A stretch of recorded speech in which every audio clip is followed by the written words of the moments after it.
Good day, subscribers. Thank you so much for joining me today on the Financial Education channel. So today we're talking about how to budget for a vacation. And I'm not just talking about a weekend getaway or just some small vacation up to the mountains to go camping or something. I'm talking about a big vacation, like a week long to a major travel destination where you're going to spend quite a bit of money. A type of trip that you have to plan for 6-9 months in advance, maybe even a year in advance. So I'm going to go through a couple scenarios with you guys today on how I budget for big vacations and how you might want to start thinking about budgeting this way. It will make your vacations much better, much less stressful because you planned up front. So let's go ahead and get into this right now. On the big board, we are going to plan a trip to Hawaii. Ooh, Hawaii. We love Hawaii. So we got Hawaii. Our Hawaii trip. So no matter what big vacation you go on, the first two categories will always be on there. Generally. I shouldn't say always. Generally be on there. One's going to be flight. So your airfare, flight, and hotel. So always number one line, think about your flight and your hotel. Those are your two biggest expenses generally, and they're generally always a must. Now sometimes you can drive to a major travel destination. Sometimes you might not need to stay in a hotel because you know someone that lives in a major travel destination. You can stay with them. But for most people, it's unrealistic. So you're probably going to have a flight, you're probably going to have a hotel. So a trip to Hawaii, you're probably looking at about $600 per ticket for your flight. So if it's a couple, you know, your husband or your wife, or your boyfriend, girlfriend, whoever, you're looking at about $600 per ticket. So that's $1,200 just in plane tickets. If you just want a basic hotel in Hawaii, you're looking at around $200 a night. So if you're doing a 5-night hotel, you're looking at $1,200 in the flight, and you're looking at $1,000 in the hotel because 5 nights times $200 a night. So you're looking at $2,200 just in air travel and hotel.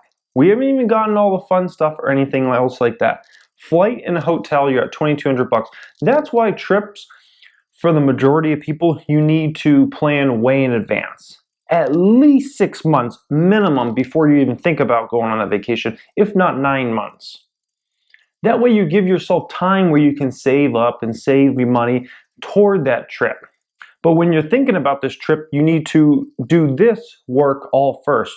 Exactly what we're doing here, that you need to do this, figure out all these expenses. So flight and a hotel is number one. Now a trip to Hawaii, you may or may not rent a car, but if you do rent a car, no matter where you go, you need to have that in here.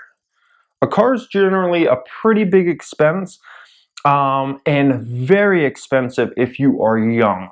I know when I was around 21 or 22, I had to rent a car.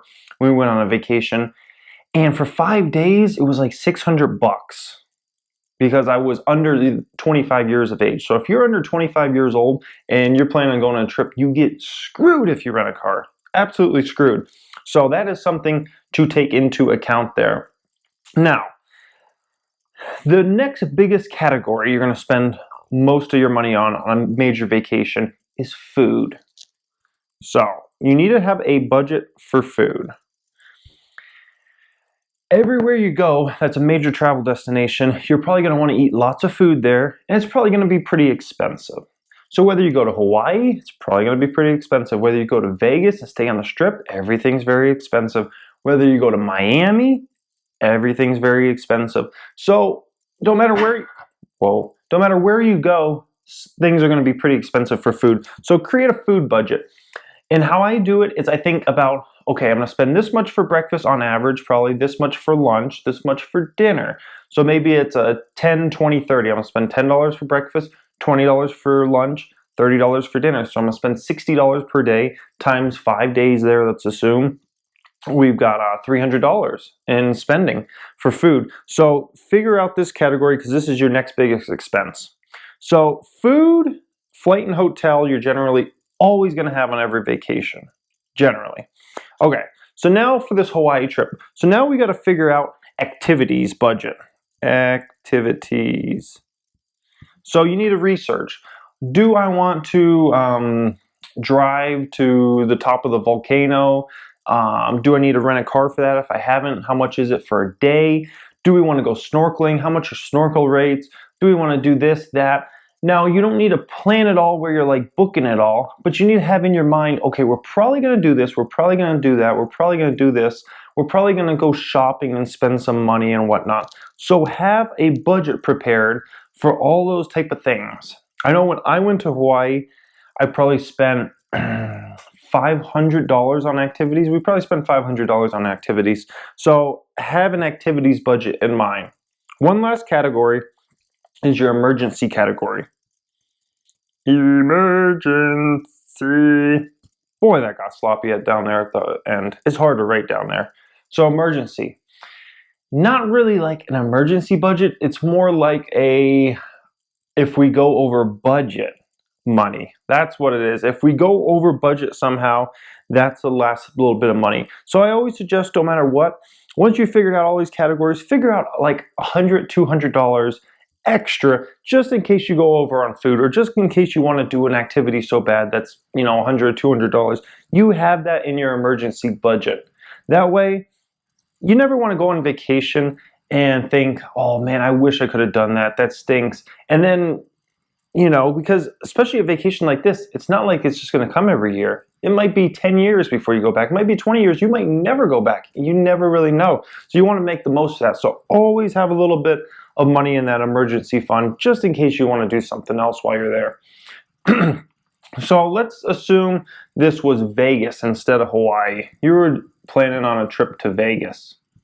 So flight's probably going to be cheaper because you don't have to fly all the way over across the ocean. Hotels are going to be a little bit cheaper. You can probably get a hotel for about $150 a night, nice one, versus, you know, 200 plus if you're going to Hawaii.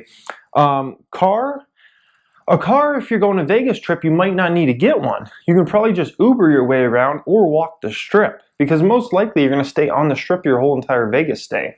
So, you know, something like this, you probably wouldn't even want to rent a car, because you're going to spend way more money renting a car, and it's just probably going to sit in the parking garage most of the time. Food, obviously you're going to need your food budget like always. Always flight, hotel, and food. Activities. So if you were doing a Vegas trip, you'd want to think more like, okay, how much do I want to spend on gambling? Okay, I'm going to set $200 aside for gambling. How much do I want to set aside to go to a club? Okay, I'm going to need a $200 to go to a club because $50 to get in per person. Then we're going to spend $50 each on drinks or whatever. You'd want to think, what are some other activities you would do in Vegas? Zip lines. They have a lot of zip lines, things like that. In Vegas, I'm trying to think of other things. Just think of things. What would you want to do in Vegas? Probably just party and have fun, maybe gamble a little, maybe go to a club, drink, and try to forget about your time. No, I'm just kidding. So you need that activities category. Your emergency category, same thing. So you could cross out Vegas, you could put New York in here, you could put Miami, you could put wherever.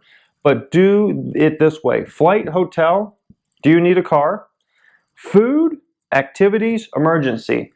And this will make your vacations that much better, that much more fun, that much more enjoyable, very less stressful, because you've already budgeted everything. You have it all set aside.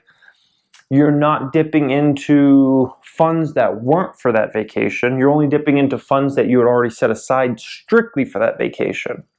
And then you could just have a good time, because you know what? You budgeted for it all, and now it's just time to enjoy, sit back, and have fun. Anyways, guys, thank you so much for watching. As always, if you enjoyed this video and you think it was good, hit the thumbs up button. If you did not, hit the thumbs down button. Even though I don't like thumbs down. But you know what? If you didn't like it. Anyways, subscribers, thank you as always. If you haven't subscribed, you may want to. Financial education channel. I'm just trying to build everybody's financial knowledge up one day at a time. Thank you guys. Have a great day.